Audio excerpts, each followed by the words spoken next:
You know, a long time ago, well, back in the kart days, we used to have these street races all over the country, and they were kind of boring because one guy would just take off and kick everybody's butt. Well, we've been spoiled the last couple of years in IndyCar because of the DW12 and the quality of the drivers and teams. We've had all these great street races. We had one Saturday. Will Power holds off Graham Rahal by a couple car lengths. Today, what we had? Domination. And it was just a complete, thorough Team Penske butt kicking. Helio Castroneves first, Will Power second. Chevrolet sweeps the first four spots. Will Power goes back to first in the point standings. And Roger Penske, who only smiles when he sees the stock market every morning to see how much millions he made, was actually happy after the race because, that's right, it was his race in Belle Isle, the place that he spent all the money redoing, and he's done a hell of a job doing it.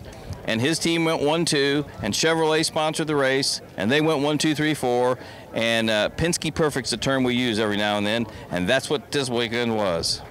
Takuma Sato started on the pole, spun out once, hit the tire wall, wasn't really a factor after he led the first few laps. And then you got a guy like Mott Conway. Conway he was first and third here last year. He's laying down the fastest laps of the race, pulling away from everybody, but he changes to his alternate tires, and he just goes, he flat spots one of them, and he goes from leading everything to falling back to about 14th. He's never a factor the rest of the day. But Castroneves, who had the second fastest lap. That's right, Castroneves, that's right, remember that. Don't run off, we might need you later. Castroneves had the second fastest lap, started third because of the way the qualifying was.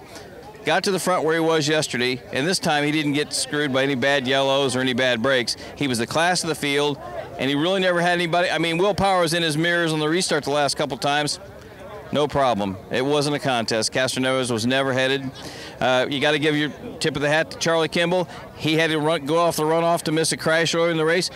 Charges back to finish third and holds off James Hinchcliffe in a real good battle for the last lap to get the last podium spot. Scott Dixon starts last after a terrible qualifying session. He's 2 or 3 seconds off. Who knows what happened there? He charges all the way back to finish fourth.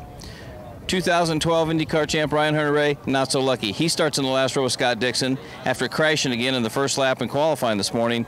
He has a miserable day, finally retires, loses the point lead, and probably lost a little sleep in the process. All right, I don't make out the schedule for IndyCar, but I wish I did because the people that make it out never worked on race cars, and the mechanics, what they've been through this weekend, qualifying each morning, now they got to pack up, go back to Indianapolis, get the cars turned around to leave for Texas on Tuesday morning for an oval. I know they got a couple weeks off after this, but it's really unfair. They need to space this thing out somehow, give the mechanics a little bit of break.